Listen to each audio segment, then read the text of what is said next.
What is up, everybody? We are live right now on the Investor Thrive Live batch call combining. What is up, Landry? How you doing? Doing pretty good. Excited for the call today. How about you, Nathan? Man, I'm stoked for today because what we're gonna do, we're gonna answer some questions from the audience. I know that you've been gathering some questions from the batch community, right? Yep. Yeah, I have some pretty good ones and a couple that I gathered on YouTube too, just from like the comments that I thought were really good. So I have a good handful today. I love it. I love it. And what we want to do is we want the audience, everyone that's watching this, the watching it live is huge just because you're going to be able to ask questions and we're going to be looking at what those questions are. So if you watch this like at another time, make sure to tune in. We're doing this once a month, right? Yeah. I can't remember. Is it the third Wednesday of every month that we're doing it?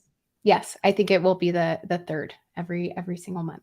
Yeah, so everybody tune in if you have questions on how to use batch, how to wholesale, how to real estate invest. I mean, we have experience pretty much doing everything. Landry, she's the expert at batch. I don't think I'm an expert. I do know how to use batch and I use it in my business, but she's here to help. She got a ton of experience, and then I have the experience on the end of wholesaling. And I'm in the market with you guys right now. I see the pivots, I see the shifts, I know what's going on. So I'm very candid. I'm very open with what's going on. So I'm an open book. So let's get right into it.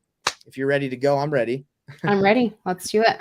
Are you able to see, is this going to be coming into our area with chats, or is it coming straight onto YouTube, by the way, just to make sure that I can keep track of this? It should be coming in to the StreamYard that we're here. So if anyone drops a comment, if you guys can, just tell us where you're from, where you're watching this from, so we can see, make sure it's working. And again, we're pumped because my goal is for everyone out there that's taking their time to work in wholesaling and real estate. It can be a grind. It can be tough. So if I can make this any easier on anyone watching and help you make more money, that's my goal. I want to help you guys out, help you succeed. So let's get into it. I think we have some questions that you want to get right into. Yeah, let's start with these. I had some really good ones that actually from our community that we're growing, that I took a couple of questions that did get answered from the rest of the members, which I thought was really cool to see everybody kind of collaborating with one another and helping each other out. But I was like, that's a good question that I'm sure a ton of other people are wondering as well. So this question was really good. How do you get reasonable funding, and at what point do you need it? Ooh, well, I guess that depends on what your strategy is, right? Because as a wholesaler, you don't really need funding. It's all paperwork. And a lot of people worry about earnest money, right? They're like, well, I need earnest money.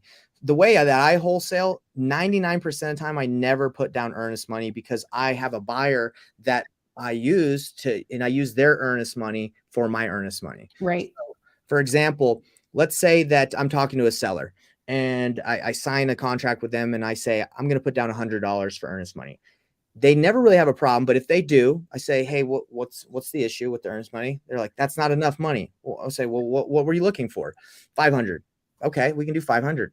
I explain sometimes I only put 100 down because I buy multiple properties, or I'm working on multiple properties. So I don't like to have all my earnest money out on multiple properties if I don't have to. And they're like, oh, I totally get that. So if, let's say we agree on 500, my due diligence period is 7 days. Within 7 days, I assign it to my buyer. He brings his non-refundable earnest money deposit of 5,000 or whatever I get, and I use that earnest money for my $500 or $100 or whatever. Now in Texas, a couple states, since we do this wholesale nationwide, there are a couple states that like they won't let you use the earnest money of the end buyer. But yeah, for that, just don't put a lot down. With that being said, too, what you just said there, Nathan, is everybody has because it kind of reminds me about when you get into your due diligence process, or kind of that period and running the numbers and everything for you, because everybody does it differently, especially when getting started and when you're more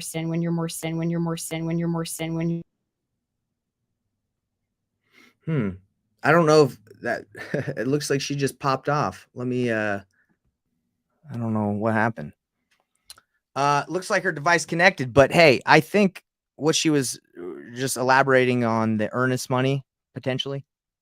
We'll keep rolling. Alex is from Phoenix. What's up, Alex? Anybody else want to come in here and give us a shout out? We love Phoenix. But again, when it comes to earnest money deposits, don't get too strung up on, hey, are you there? Sorry, this it happens with my adapter. Sometimes it just like it shuts down. It's really weird. Um, Hey, I yeah. tried to hold it together while you were gone. Yeah. Well, what I was saying is that everybody does it differently in terms of like when they're running their numbers and getting with something that we can show in batch today with like running your comps and everything.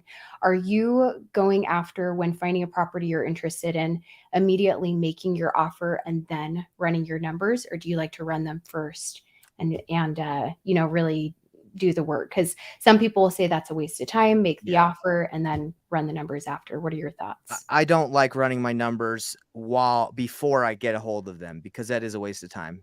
You could run your numbers, be like, oh, this is exactly where I need to be, and you'll never Yeah. get a hold of that person. They Yeah. won't answer. So this is how I rock. I roll. I call if I'm talking to them.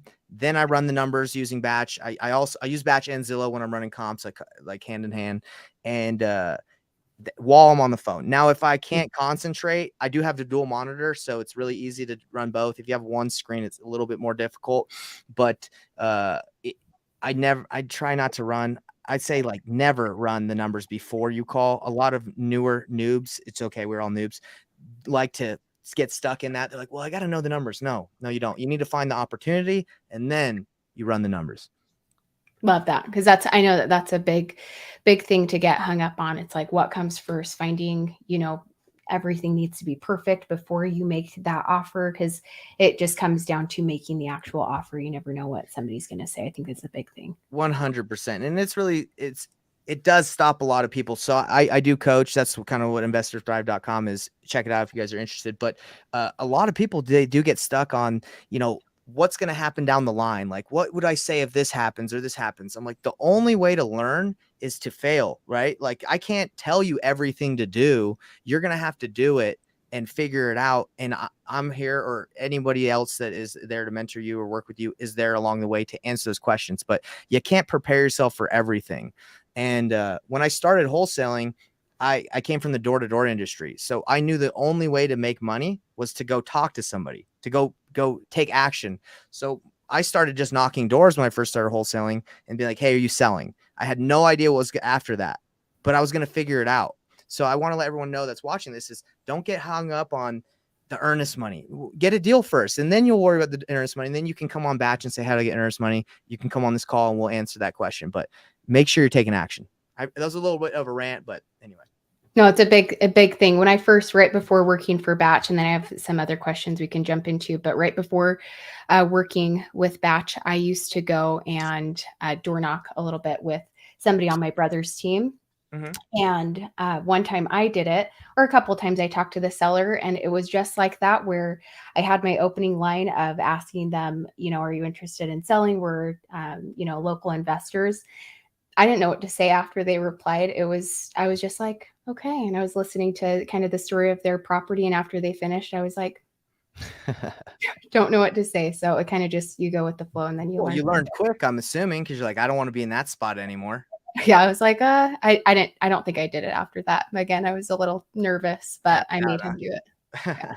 Well, hey, are you seeing the comments that are coming through on YouTube? Let's see. It's under comments. I don't know if you want to check. Okay, I see this. Yeah, let's check it out. Okay. Phoenix, awesome. We got do we want to address some of these, I'm assuming? Yeah. So where can I find a good partner to JV with in St. Petersburg? Great question. Ali, are you there? I can answer that question unless you want to take it, Landry. No, yeah, that's all you. So I'm a great JV partner. I will JV with you. If it's a good deal, I'll help you out. I've done many deals in Florida. I'm actually working on a deal right now in Florida. If you want to JV with me, let me share my screen. I'll show you what you guys can do. Let's see, I'll share my entire screen. Let's see right here. So if you go, I have a website called sellyourdeal.io. If you already have a deal under contract, all you have to do is click there and fill it out. It goes to me. It goes to my VA. My VA immediately comps it, checks it out. He'll call you. He'll say, hey, you're out of your mind. This is not a deal. What are you thinking? Or he'll say, hey, this is a great deal. Let's proceed. We'll help you find a buyer. So that is one option to find a JV partner. Or just go to Facebook. You can find people through real estate Facebook groups. So let's just go. You're in St. Petersburg. So what you could do here is you just go Florida. Let's just see if St. Petersburg has a real estate investing Facebook group. St. Petersburg Real Estate Investors. All right. Real estate investor St. Petersburg. You join this. There's 1,400 people here. Or I got a lot for you guys because I JV. That's primarily like what I like to do.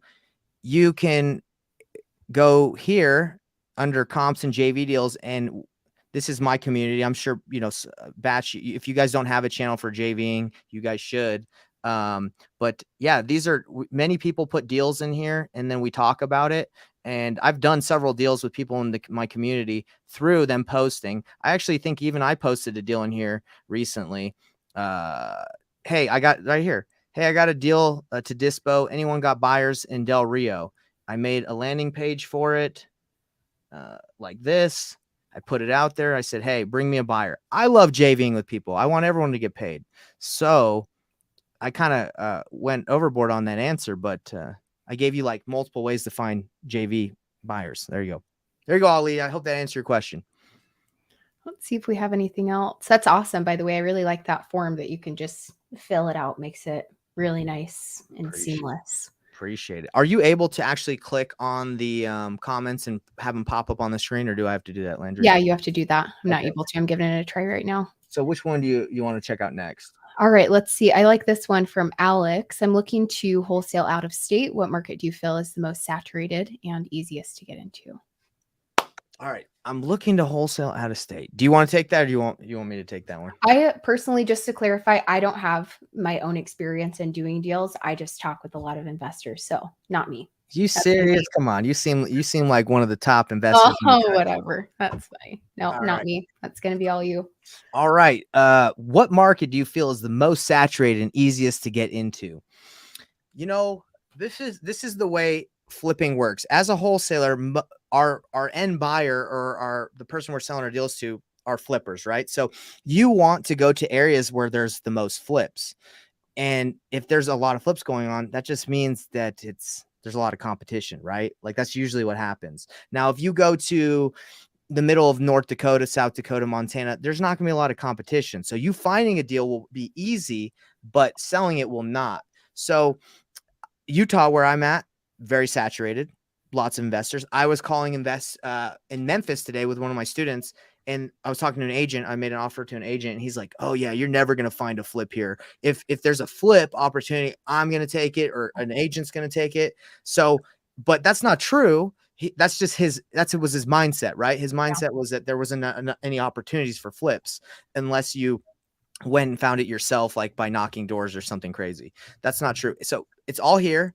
If you live in a major metro, it's a good place to wholesale, because people are moving in. If people are moving in, that means a lot of flips are going on. So let me give you a couple markets that I would target if I were you.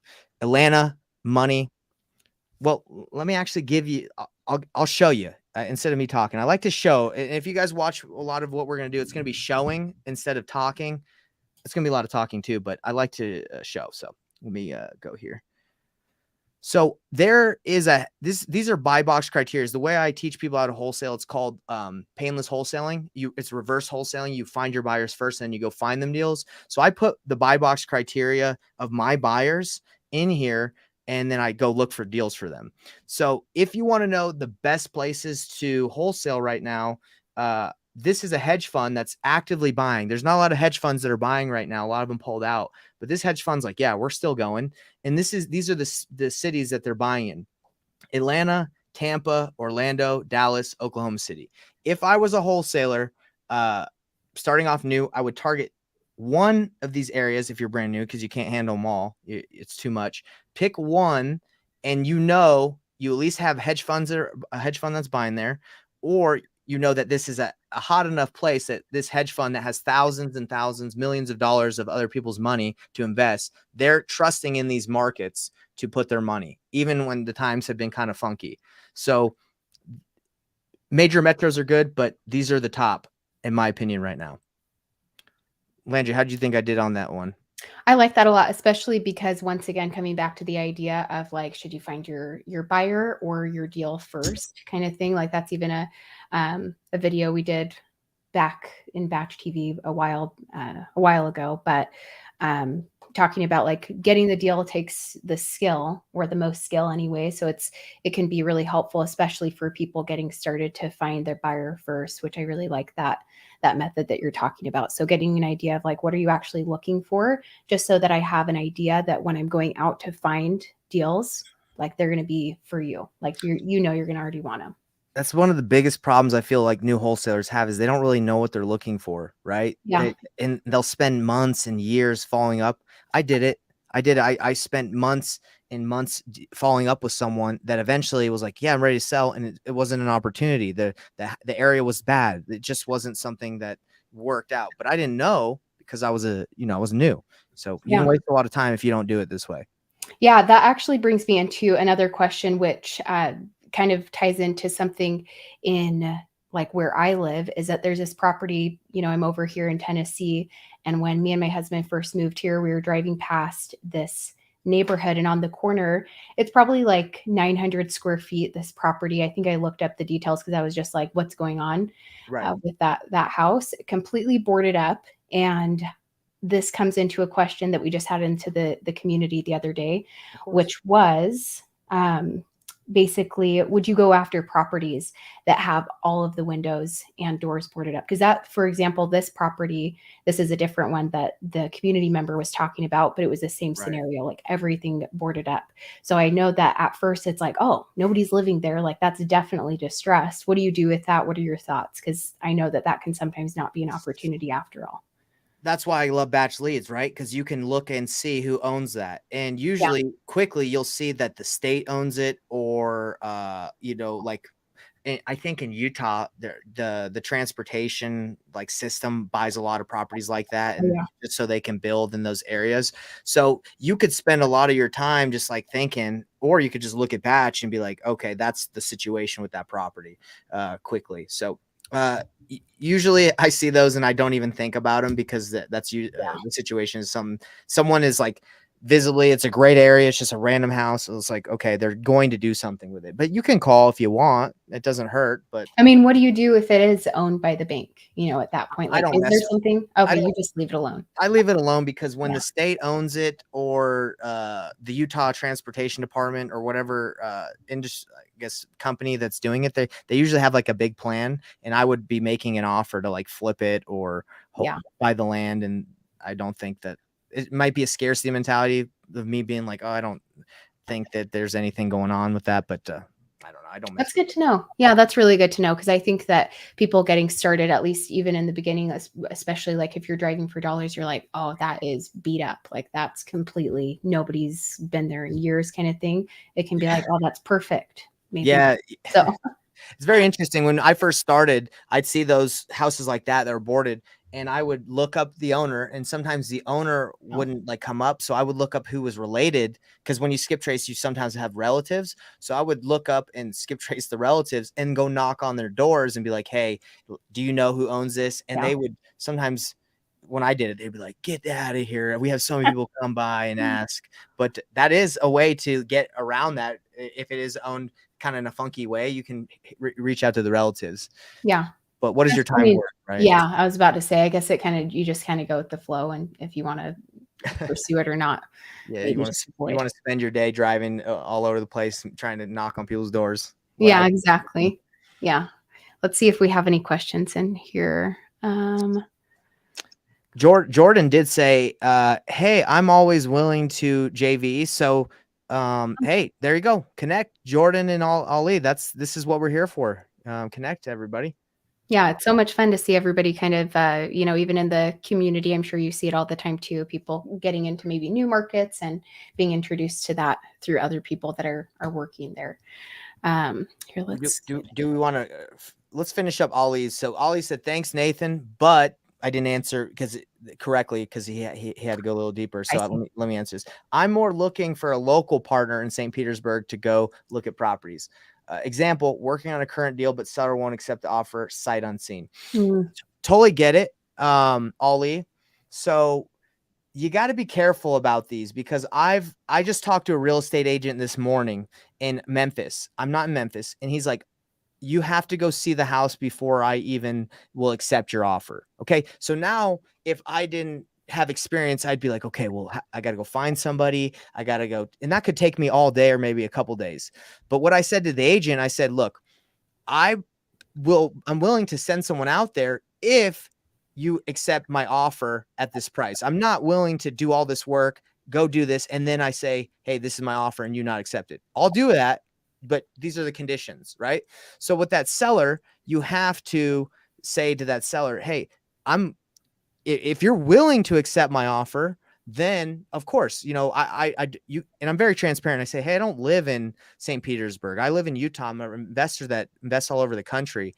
I'm willing to do that. But first, we have to sign the paperwork. I have a due diligence period where I actually have to spend my money and time to send out my contractors. That's what the due diligence period is for. I understand if you don't want to accept my offer before I see it, but that's the process we go through. If I just sent someone out to every house before having under contract, I'd waste a lot of time and money. You have to understand, and you can level with them. Now, if she accepts it and it's a great deal, but the seller just feel more comfortable, then I would network. I would go to maybe some Facebook groups. You have the Batch community. You could say, hey, Batch community, who in here is in St. Petersburg would like to help me out?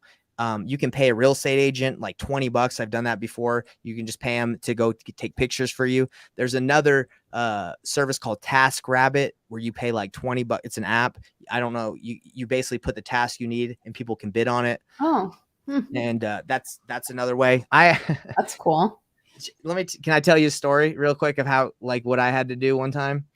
Yeah. So I had a seller. This was when I was more of a noob. All right. But I went above and beyond. So this seller was like, hey, I don't have an email.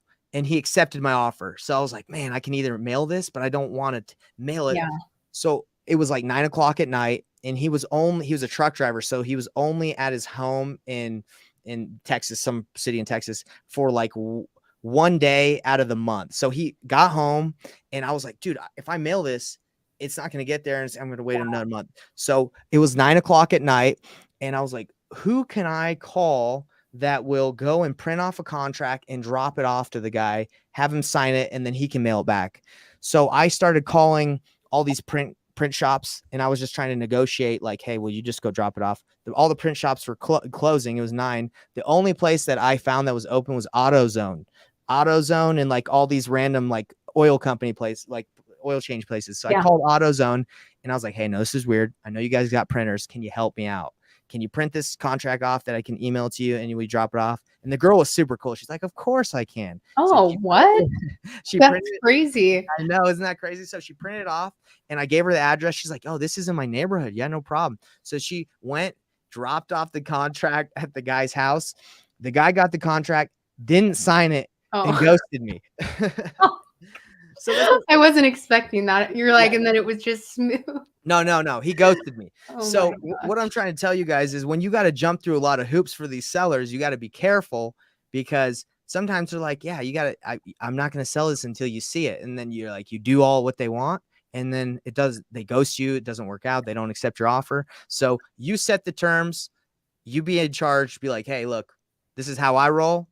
Like, and if they don't accept that, then obviously you might have to bend a little bit. But don't be calling someone in AutoZone 9:00 at night, getting someone to send that. That was a complete waste of my time.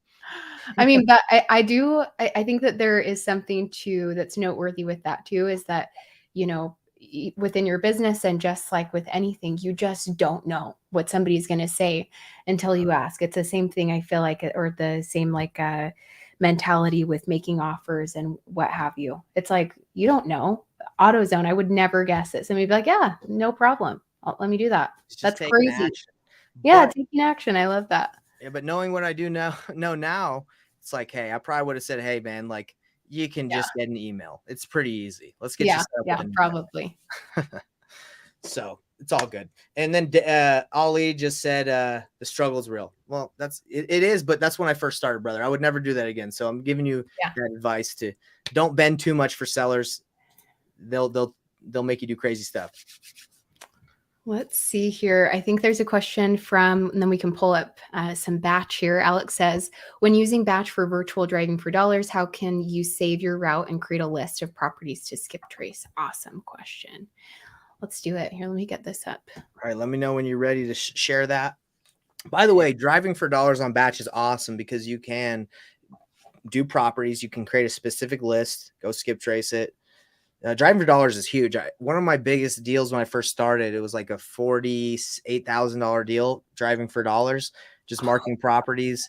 And yeah, it was great. Texted the seller. The seller was like, yeah, we want to sell. Went over there, signed the contract. It was like super easy process. So I love that. That's super cool. Like I also wanted to ask you, like, how did you get started? Because this is another question too, as I'm kind of getting this up. Were you, doing something full time? Were you just able to jump right into it? Like, talk a little bit about that. Because I think we had some people in the community that they are getting into it, just like so many people trying to get into the business, but they still have their 9 to 5, and it's hard. So yeah, so I was doing door-to-door sales. I worked for Dish Network for like 6 years while I was in college, graduated, got married, and then my wife, me and her moved to Utah, and we were like, I'm not trying to move around the world. Every summer as a door-to-door sales guy, you go to a different area. So I wasn't trying to have that lifestyle. So I basically stopped doing it, I quit, and I was like, what can I do that utilizes my skill set to talk to people? I like talking to people, sales. So I was like, real estate. My buddy in college, one of my roommates, his dad was wholesaled in Missouri, and he was doing lease options and trying it in college. I called him, said, hey, what are you doing for work? He was working for a tech company. I said, let's go all in on wholesaling. Let's start a company. So our wives, this is not something that everyone has the luxury, but our wives worked. right. His wife worked, my wife worked. We're very frugal. We don't spend a ton of money. So we were able, and I had a lot of savings from door to door. So I was able to have that cushion, and I just went all in. It was me and him every day, cold calling, knocking doors, looking for deals with no idea what to offer, how to comp, how to do anything. We just knew the formula of 70% minus repairs, of 70% of ARV minus repairs minus your wholesale fee, which by the way doesn't really work anymore. But that's what we did. So we were getting low deals, but the amount of opportunities we were losing because we were noobs was probably huge. We were probably missing out on a ton of stuff. But that's how I got started. Just went all in, and I knew that the only way to get deals is to take action. Yep. And I think that's a lot of people struggle with that in this industry. They see the gurus or the people flashy checks, and they're like, oh, that looks easy.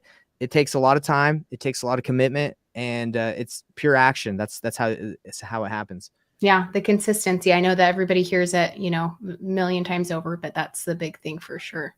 Here, let's see if we can jump in here and show people how to do this as well. I can share it. Are you ready? Are you blurring? I'm not going to blur yet. I might have you just because there's not really anything showing here.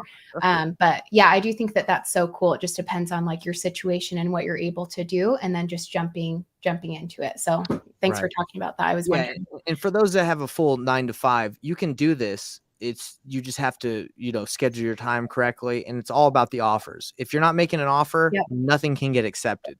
So yeah, I know it's the cliche thing of you miss 100% of the shots you don't take. So it's like, why not ask? You never know. Right. Okay. So in here, I really like I love virtual driving. I love driving for dollars in general, especially I think for getting started for people, because you don't have to know the perfect list to pull or anything like that. You're just out there and seeing properties with your own eyes. Obviously with virtual, you can do this anywhere in the market or in any market. But with this, a lot of people might be like, well, I'm not physically there. Like, what can give me the confidence to add properties that I'm not standing in front of? So we'll talk a little bit about that too. Here, let me zoom in. So basically in here, and if any of you guys, are maybe not familiar with batch, or if you have batch, this is something that was rolled out in September, I believe, and people were given the option to get into the newer plans kind of deal. So if you don't see this in your account or it's like grayed out, you can have it. So there's also a mobile app, so you can actually go out and do this physically as well. Go on a walk. I used to talk to a couple investors that would scooter for dollars, which I really loved. So Yeah, there you go. yeah, it was awesome. But with this, I always recommend people start in satellite view, just because when we get down into the street view, places like Arizona, I swear somebody's out there and they're just amazing updating the imagery every single year. Over here on the East Coast, it's just not so much. So if any of you guys have ever seen, a car when you're out running errands that has a spinning camera on top of the car, those are people that are obtaining imagery that Google's able to provide. So it just depends on where it's at, and some of it's not going to be as updated. But this view right here, the bird's eye view, is updated like every 1 to 2-ish years. So you get a good idea of like what's happening with the roof, what's happening with the backyard, which can give you a lot of insight, because sometimes the front of the property looks totally fine, but there's a whole other situation going on in the backyard. So always start off in satellite. Let's go over here. I'm just going to go to Arizona, or do you want to go? Maybe we could go into like your market, or what market should we jump into? Let's do one in Utah. Let's go. Yeah, I know some good areas. So White City is one of the areas that's kind of near me. That's White City, Utah. Let's see if there you go. Let's do it. And it's got some older homes, so that might be a good place to look, and we can see some distressed stuff.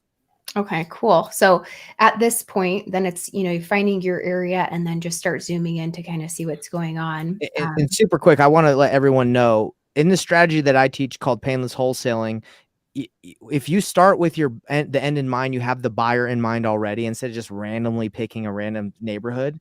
That's really important, because if you go drive for dollars in a neighborhood and it's like, hey, this is actually the war zone of your city, nobody wants to buy there, you need to know that information. So what I do is I talk to my buyers and I say, hey, exactly where are you buying? Like, give me a neighborhood. And they'll say, okay, give me something in Woods Cross, or give me something in White City. So now I have a better idea. If I find something, I can call my guy John or Nate and say, hey, I found something. I'm talking to the seller. Is this a property you'd be interested in?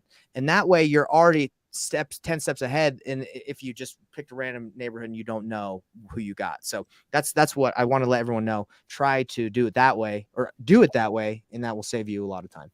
That's big too, because especially getting started with this where you don't have your buyer's list yet, because you're thinking that you need to just jump in and get the list and then reach out to people after you have the deal kind of thing. But I think if you have that set up and ready to go, you can have a lot more confidence in, okay, cool, I know my buyer is interested in this area, so it's going to be in my best interest to focus my time and energy here. So I think that's really important. Yeah, it's all about confidence. Yeah.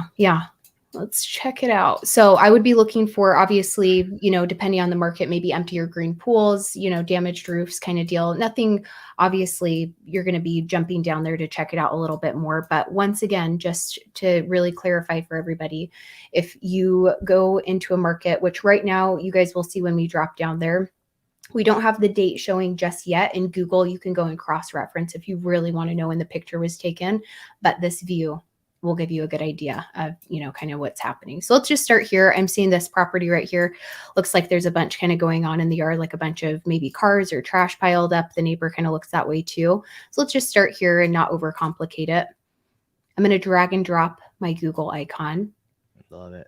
Onto a blue line and check it out. The very first thing I would do, let's see if it'll let me. Maybe it's my computer. Let's go back.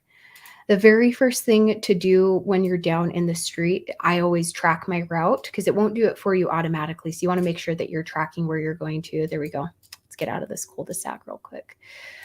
So let's say we drop down in the street and we would start our virtual drive, this little car icon in the bottom right-hand corner. Always do that. It's just going to help you a lot. Where did you already visit? And it will keep track down the line, so that as the months pass, hey, it's been 7 months since I've been in this area, I'm going to go check it out again, type deal.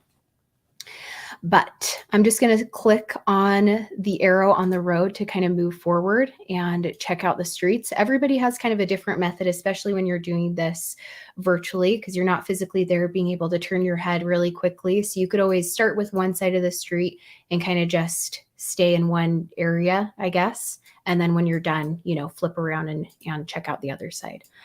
So let's see what we have going on down here.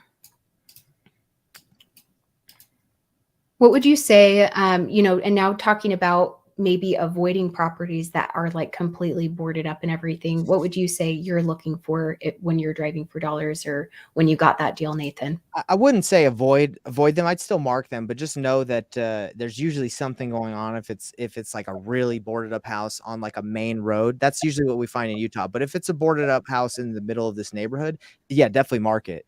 Right. Okay.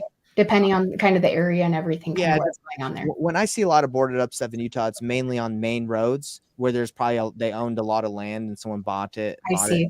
You can still reach out. I'm just letting, when that question was asked, it was mainly like, don't spend too much time on those. If you trying to find out what's going on, just look up batch. And anyway, so let's look at this one. So this house, the yard looks pretty bad.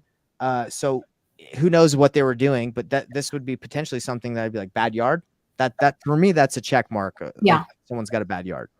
Okay, so let's just check it out, because obviously the rest of it doesn't look terrible or anything. It's not like the siding is falling apart and the roof looks good, but let's just, still see what's kind of going on here.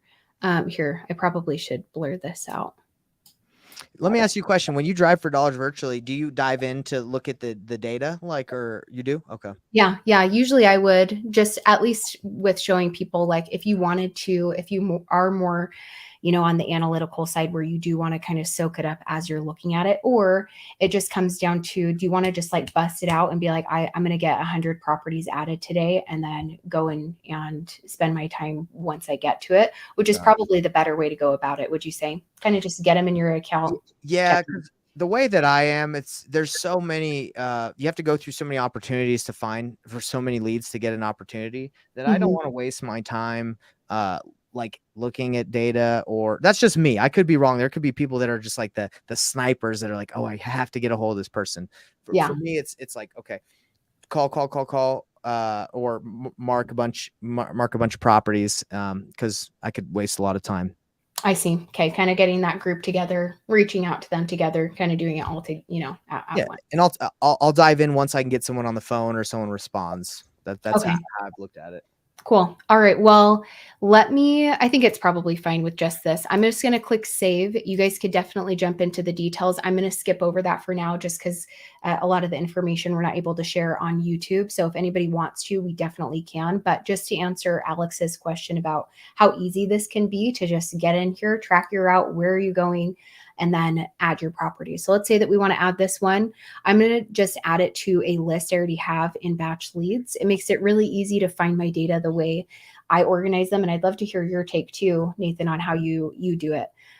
Because I make my list kind of like my main idea, like when I look at that list of properties, what's going on with it? Like, did they default on their taxes? Did I get them from driving for dollars? Are they vacant properties? Do you do it in a similar way? 100%. Okay, cool. Because I do like my tags deeper, like where did I get it? When did I get it? Right. So this one, for example, would be create a new list. If you didn't have it already, I would say driving for dollars list. And then the tag would be White City, right? Yeah.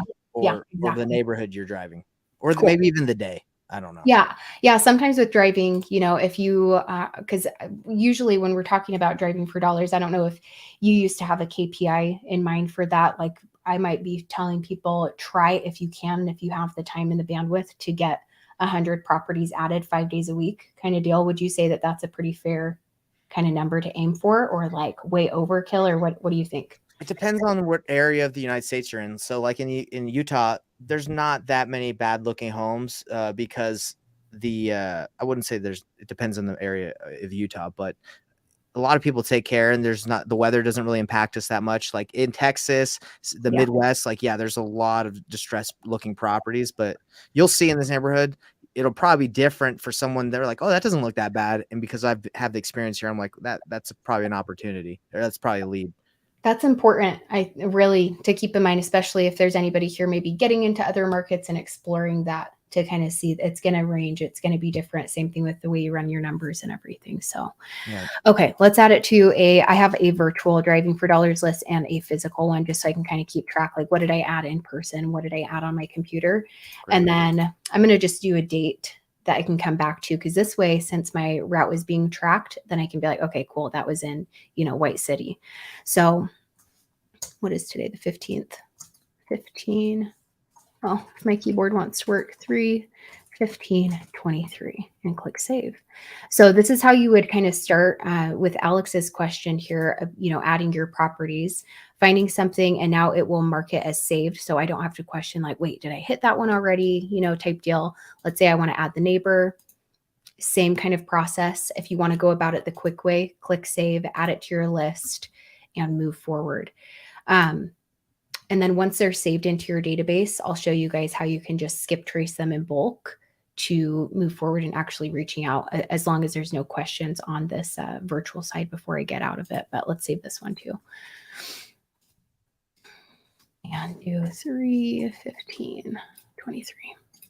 Let's save. Okay, cool.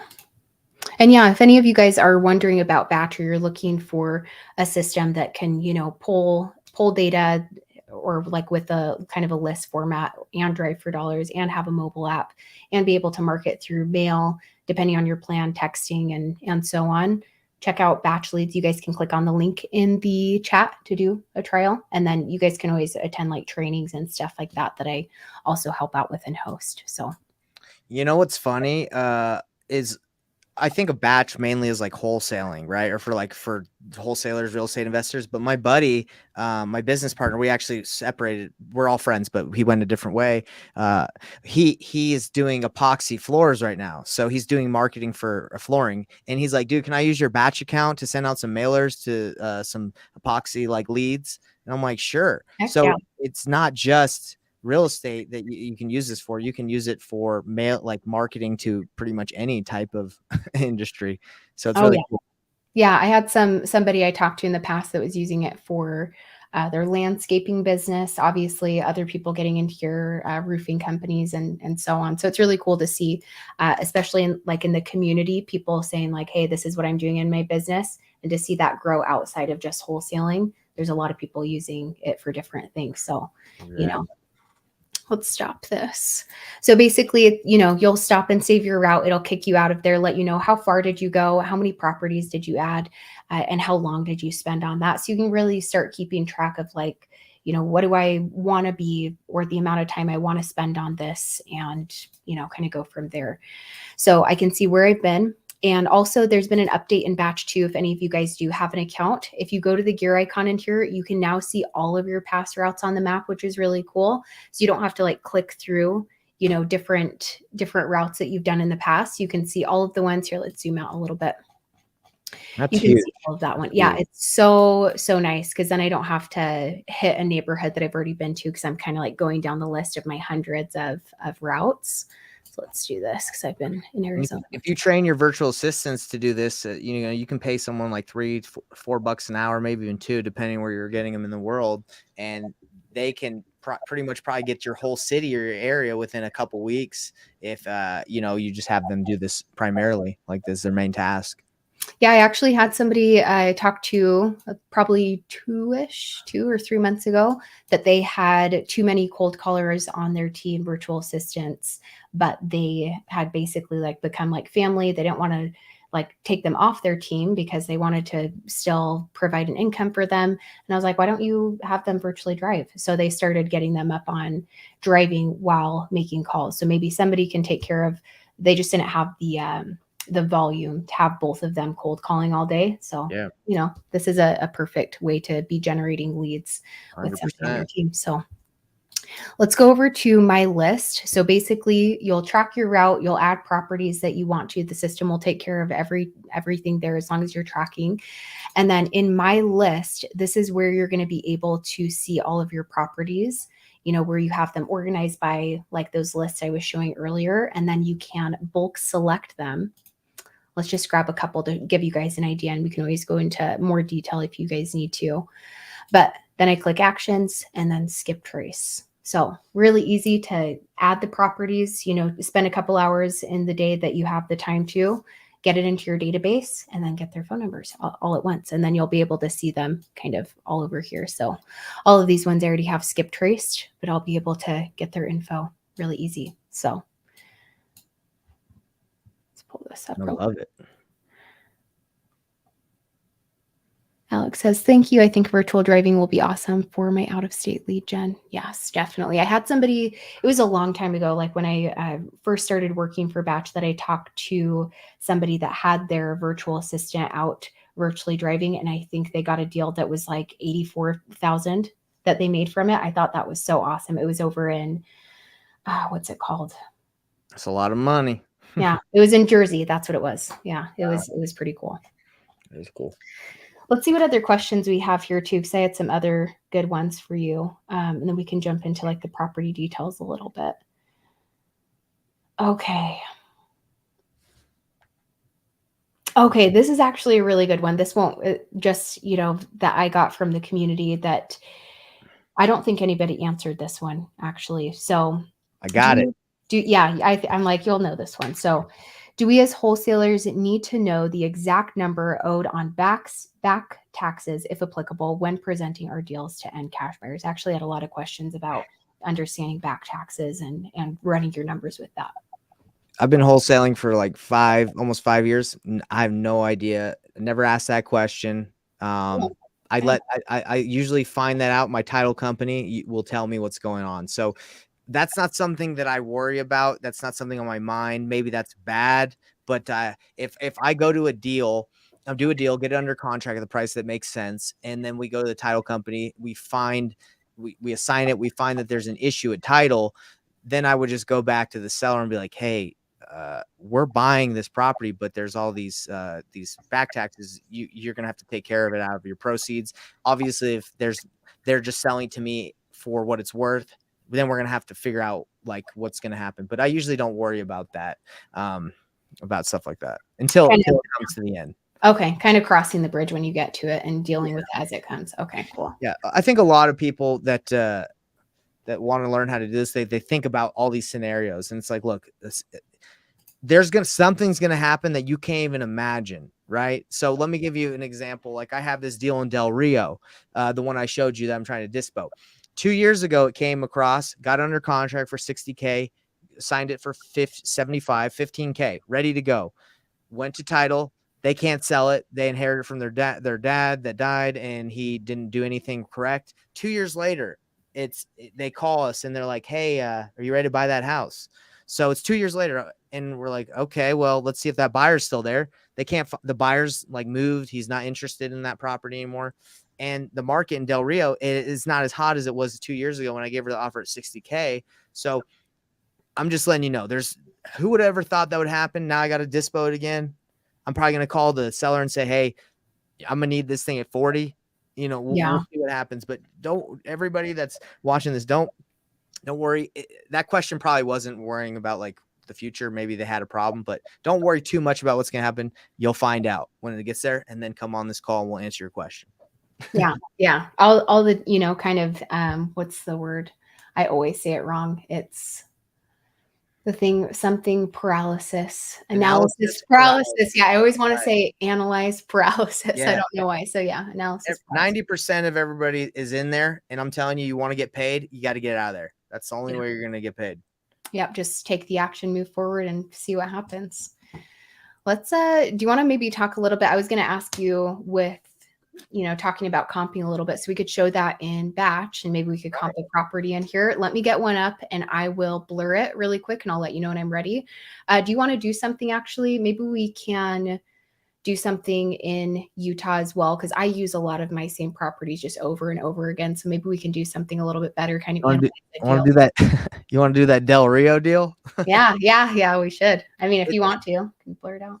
So it is kind of difficult to get. Well, actually, Texas is a non-disclosure state, so I know it's difficult for Batch to get. Along with every other software. So, and Utah's non-disclosure too. So, I can kind of tell people when there is a non-disclosure state. What I do is I look at what is for sale, what's selling, because the sold data won't always be accurate. but that's, I like to use that. But That's huge, actually. That's a yeah, really good point because usually it's like, you're not you're looking at the active to see what's kind of going on in the market, but you're not going to be basing it off of that. But when you're in a non-disclosure state, that is the actual like in your face data, obviously, that you're able to get to.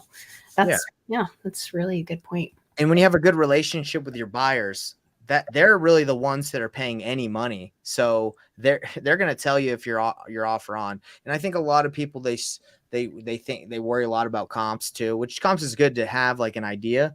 But I use my buyers a lot to be like, what would you pay? Yeah, And because what you were talking about earlier, like the 70%, we're always talking about it's whatever your cash buyer will pay. It's not, they could be wanting to pay 80% or 90%. It's not always going to be 70. Yeah, I think that's big. All do you comes want from the do buyer. you want me to pull up your screen? Yeah, let me grab something really quick and I'll blur it out Sorry, for. did you want me to give you a property, or you can use one that I you? mean, let's do it anyway, especially with keeping that in mind. Yeah, let's And try it. let's look at that. Do you want to do that property Do specifically? Del Rio. Let's do it. Yeah, I know it's do it. gonna be tough, and this is just what happens, guys. Like this when I was doing this was 2 years ago when I was doing nationwide pay per click. I was getting leads from all over the country, which is a difficult strategy to like master. But yeah, so let me give you the Del Rio one.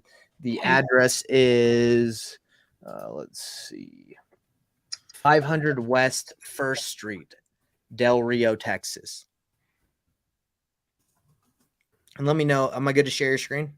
Not yet, because I probably have to blur out a few things. Oh, you're good. Just Check let it me know. out.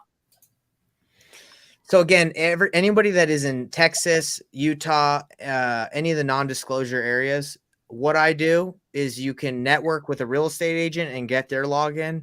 Or if you're not a real estate agent, for the MLS, or just use the for sale data and then look at how many days it's been active on the market. If it's listed for 100,000 and it's not moving, and it's been on the market for 90 days, you can assume that it's not moving because no one, it's too high, right? So that's kind of what I do in situations like that. And I don't really care too much of getting like the exact ARV. I need an idea, and then I go real low on the offer price, and anchor low, and I try to get as low as I can, and then ask my buyers what they'll pay. It's Nice. probably hard. It's probably hard to come up with some data in Del Rio. There's not a lot. There's not. Yeah, this will probably be kind of tough to get it, but let's still look at it anyway. Okay. Tell Here, I'm me when you're gonna ready. pull this up. Do you want to do the thing, with huddling on Slack so you can look at the details, or do you have it up on a different screen so that because I can read off the stuff that I'm blurring? I think I know the details. You're like, I got it. Okay, cool. All right. So you ready? I'm gonna share it. No, not yet. Sorry. Oh, you I good? accidentally just clicked that just Oh, you blurred out good? the whole guy. And try. It's that YouTube. They want us to. I Bash, know. Bash has got such good data. YouTube's like, I can't show this to everybody. This is too good. I know. Okay, there we go. Let's do that. We'll start with this page. I might have to take it off every now and then if we want to look at the other stuff, but just to kind of start it off, basics. No worries. And really quick, Alex said, what does non-disclosure mean? Non-disclosure just means that specific states will not let you know what homes sold for. So I think there's 11 non-disclosure states where you can only see what houses sold for if you're an agent and you have MLS access. So Utah is one of them. All right. Do you know why that is, by the way, Nathan? Like, what's the deal? That's a great I think question. nobody talks about it. They're just like, oh, you can't see it. I don't know. I think they do it. I think the answer that I heard was it's like valuable data that they don't want to just give out, and it's like valuable. That's I see. apparently Okay. right, and it is valuable because then you're able to determine your offer more easily. But with the market changing the way it is, I don't even think like something 3 months ago is that useful, because the market, at least in Utah, things are changing pretty quickly. It's either going up or down. So I always check active, even if I have solds. Yeah. Okay, cool. Yeah. Good to know. Okay. So let's talk about this one a little bit. I don't know if you want to go over kind of, obviously here, I just blurred out their basic info. So you can kind of talk about this. We can go into the other stuff, but yeah, it's what is it? It's a one bedroom one bath. It can be a two, but they knocked down like the wall, so they made it a big one bedroom. Mhm. So yeah, really you would have to comp it with anything in that square footage range, not with bedrooms and baths. So that's Yeah. another thing you have to do when you guys are comping is like there's funky situations like this where this is technically it would be a 2-1 if they didn't ruin it, and you wouldn't just look for 1-1s, you would have to look for like 2-1s, 3-1s, because in 1,230 square feet you can fit 3 to 4 bedrooms if you did it the right way. Yeah. Okay, well, let's look into take me off one more time, and then I'll go to the comps and blur something out. We'll get the hang of this, guys, like, Of as course. time goes on with our blurring and all this fun stuff we're doing for YouTube. Okay, I'm gonna do that real quick. And by the way, anybody that's watching live, we've had some good engagement. Just go ahead and let us know what you're thinking about the call. Any questions? We're here. We do these for you. That's why we're doing it. We're not doing it because me and Landry like to talk. Even though you're cool. I do Just like to talk, but yeah, I like to talk too, but it's for you guys. This is yeah, all. it's for you guys, and we want you guys to get value out of it. So I hope that you guys are liking this. Obviously, we'll switch it up. I think we'll have some good ideas for future videos too for you guys, as long as we hear your guys' feedback. So I'm excited. Okay, let's try that out. And oh, nice. The software that I found, the blurring one, Mhm. it is, I still have to get used to it, but it is really nice. No what matter what page, I probably could have just skipped over. You can show it now. I just wanted to blur out some of the other addresses, but nice. Sweet. All right. So when we're in here, obviously, I think that this is where it's going to be difficult as well. I know that there's some regular subdivisions around here too, but with something like this where they're a lot more spread out, and I'm not seeing any, there's active sold. Let's take off some of these filters. Yeah, I know that this gives you predetermined ones, right? Yeah. So maybe on the let's see. Would you ever, I mean, obviously with what you're saying too, it's like if you're not feeling like the 3 months, like that's not even something that you'd want to use. I know that this is in Del Rio, so a little bit different, but It's still. right on the border of Mexico. There's not much data out there in Yeah. Del Rio. It's Yeah. a funky one. So would this be something that you're just going to continue to cross-reference and then just kind of go with the flow on it, where you're not feeling like you need an exact number to bring? This exactly what I'm doing in this process is I called the real estate agent in the area and I said, do you have cash buyers? And if so, what would they pay?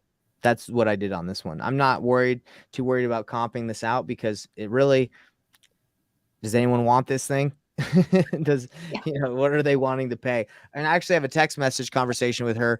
I told her to put it out at 75 when we had it. And I said, do you have anybody? She's like, no, I don't. I'm like, why not? I want to know why. She said the price. Okay. Yeah. Well, what price do you need it at? Okay. I need it at 30, for example. Okay. I got to go to the seller and get it under 30. So it's, I think a lot of people overcomplicate this with like having to have the exact numbers and stuff. It's like, be transparent with the seller. I'm going to go to the seller and say, hey, look, it's been 2 years. Things have changed. We're either going to have to list this thing or I'm going to need it lower, unfortunately, because I'm not buying right now in there, but I have some people that will, and they're here. So Yep. Starting those conversations and just talking about what it really is with everybody right. involved. Well, let's at least, with that being said, especially with this property, and since we're already here, just to show you guys if, I know that this is non-disclosure and this is kind of a funky one for this scenario where you're not going to have an exact number and it's not going to be where you're just doing your math and you found it and now you can make your offer with exact kind of thing. But when you do come into the comping tool in batch leads, what I really like about it, and I think it gets missed a lot, is that there's quick filters here that can just kind of make it more than a comping tool. So of course it's going to let you know what sold, what's active and pending around this specific area, around the deal that you're working on, in a certain time frame and so on. But you have things like, oh, there's 3 cash transactions here, so I could even use this to help me find a buyer near my deal. So I'm looking at this one right here, this navy blue one that we're looking at, this Del Rio property. So around here, 3 other properties were purchased with cash. So what if it was right down the street? And I'm like, hey, I actually have a property that's the neighbor of the one you bought, 8 months ago and flipped type deal. So you could start pulling those up. I don't really look at those, to be real. So you click it and it will tell you which ones were purchased with cash, huh? Yeah, so there's 3 here that I could dive into. It's so hard with this blurring and stuff. I almost want to just like look at it myself and just verbalize it to you guys.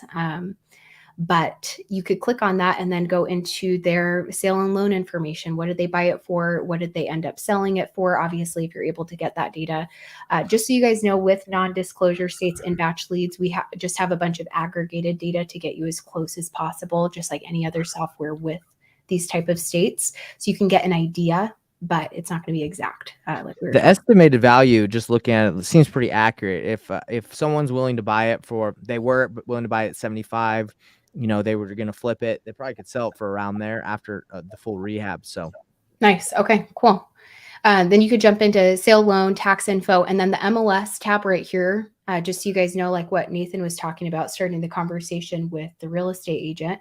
I could easily get the information here of whoever was involved. And this is a good spot as well to just see the description if you're looking at a property that you're trying to reach out to maybe a potential buyer and you see that it looks really nice. You could read the description and it could say, newly renovated, or it could say something like fixer upper, needs some TLC. Like this tab right here can give you a lot of insight. Start conversations with agents and just find out a little bit more about the property if it's there. Foreclosure lien owner profile is really big too, just because this will show you if the owner owns. Let's see if it'll be blocked. Okay, cool. A little bit. It'll show you if they own any other properties. So this person in particular, they own 6 other. I need to call that guy. Should I call him right now? I think, yeah, you should. So, honestly. Let's see. So we would have to skip trace him, correct? Yeah. Well, let's see. So someone asked, it's blurred right now. Does it give you a name or is it an LLC? Here, let's, it's a name. It is a name that I blurred out. Yeah. So we could skip trace him and give him a call and be like, hey, we got something for you. Yeah. Here, let me, or do you have another screen to pull it up that you want to do it on? Or do you want me to try sharing screens with you in Slack to show you, or trying to think of what the best way would be. Can you just skip trace it and I'll reimburse you? I'll give you like 10 cents. Oh, no, not for that. For like, so it's blurred out, because then you're not going to be able to see it. I'm going to Slack it to you. Hold on. Oh, yeah. Slack it to me. I'll call this guy right now. Okay, cool. Take me off real quick, and then I'm going to blur the contact info, and then we will do it. So I'm excited. Right. We're about to sell this property live, everybody. Let's see. Yeah, let's do it. Okay. Just going to put in a new list real quick. So what I've been doing, the strategy for this Del Rio deal, is I've just reached out to the agent because I like using agents to sell my deals. I give them I'm paying her $1,500 to find me a buyer. So if it's a $15,000 wholesale fee, I'll pay her out of that. I like that because I'm busy. I got things going on. I don't have time to call these buyers in Del Rio. But that's a strategy I like to, because the agents usually have the relationships.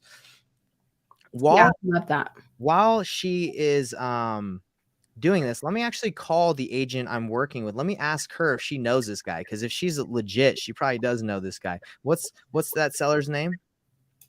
Seller's name is, one sec, Jose.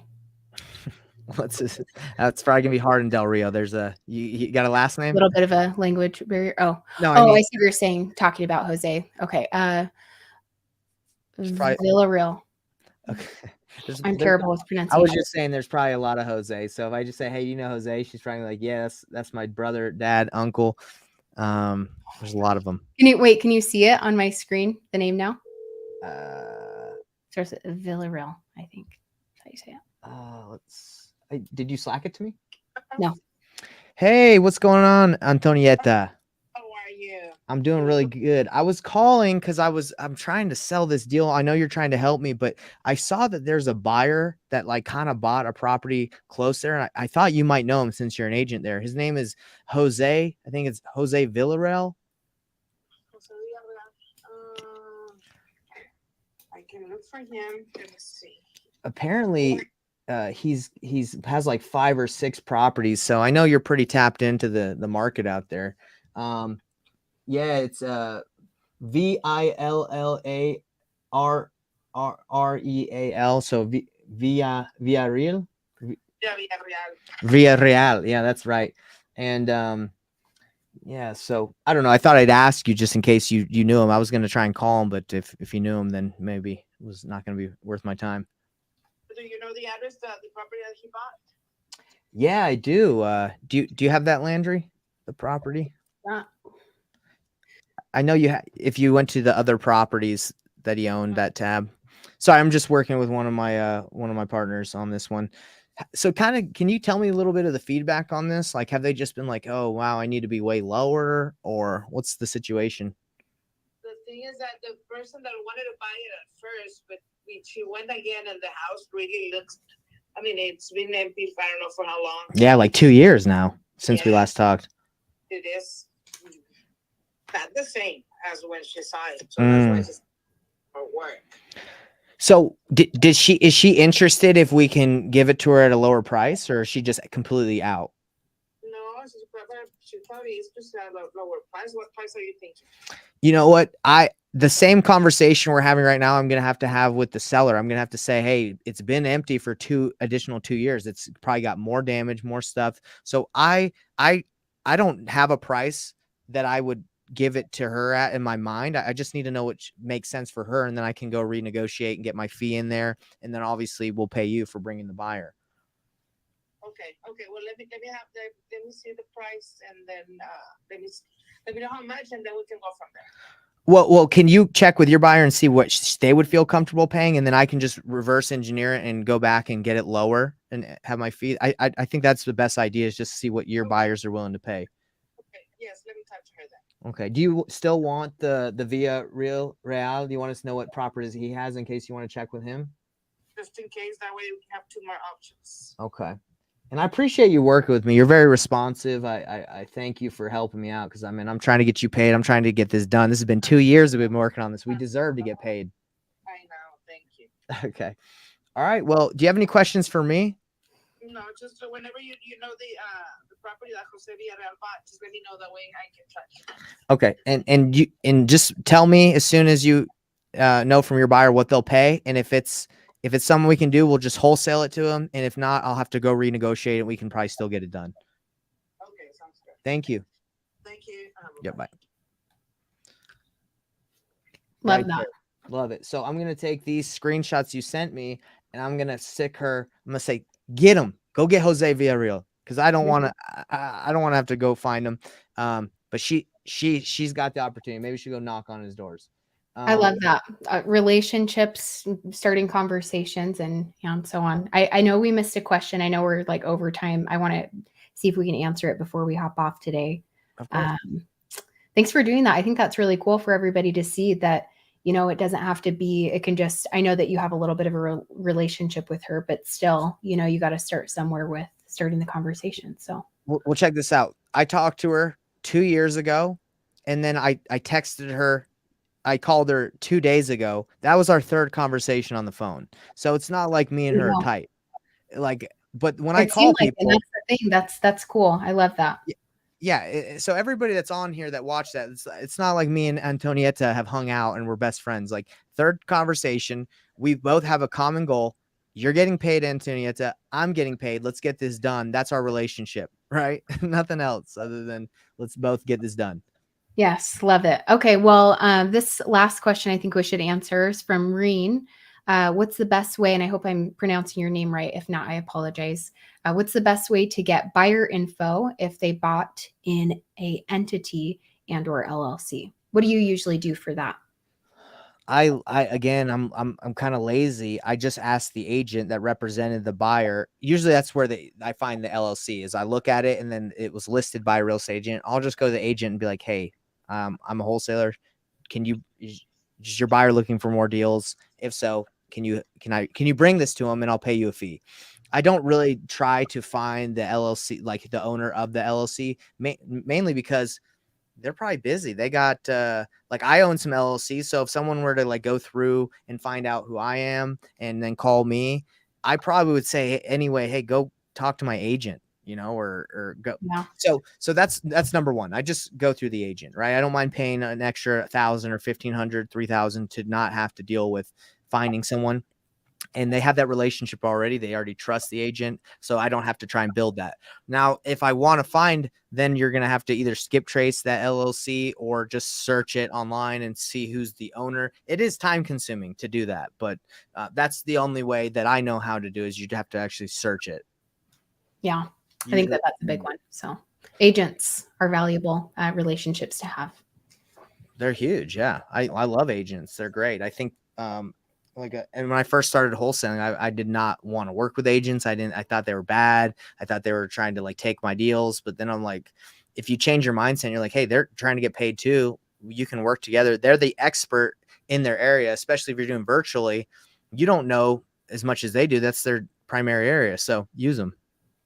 Love it. Yeah. I think we're going to even be adding more information, hopefully like around agents within batch leads too. I don't know exactly what that's going to look like, but I know it's going to be good. So I'm excited. That's sick. I love it. Let's see if we missed anything else. I think we got all the questions. This was a lot of fun. I'm looking forward to doing this every month. I hope that you guys liked it. I'd love for you guys to let us know too before we hop off. Like if you learned something today, if you're looking forward to joining us monthly, I think it'll be really cool. Yeah, me too. I'm really pumped. I love doing this stuff. It's like what I live for is just to chat. I like it. Yeah. I like to chat and answer questions and help out how I can. Cause I've been there. I'm in there. I'm still doing it. But when you're a noob, you waste a lot of time and a lot of money thinking you're being productive. My goal is to help you guys not waste your time. All right. So down below, it says register for my free masterclass. I have a free masterclass I'm doing. I do show you how to use batch leads. I don't pay for a lot of softwares. Batch leads is pretty much one of the only ones that I have. I have another one, but that's pretty much it. It's a CRM, two softwares like batch and to find deals. And that's it. Like you don't have to get crazy with this. I'm a very lean company right now. I used to have multiple acquisition reps and a big marketing budget, but now it's like, hey, I'm doing it really, really cheap, really inexpensive. I just got 10K check yesterday. Not to flex on anyone. I'm just saying like you can do deals and not be crazy, like spending all this money. You just have to be efficient. So come to the masterclass. That's what I teach. And I'm excited I'm on here every Wednesday and then with you, Landry, once a month. And I'm excited to do that as well. So appreciate everyone that came. And I think that's it. I'm excited. And by the way, Diego, I wanted to say, I see your chat. I took a picture of that. So let me have somebody on our support team reach out to you about the dialer to get you taken care of with that before I forget. I did catch that. So. All right. And I hope to see you all in my masterclass. You register for free. And Landry, we'll see you later. Thanks. All right. Awesome. Thanks, Nathan. Bye, guys.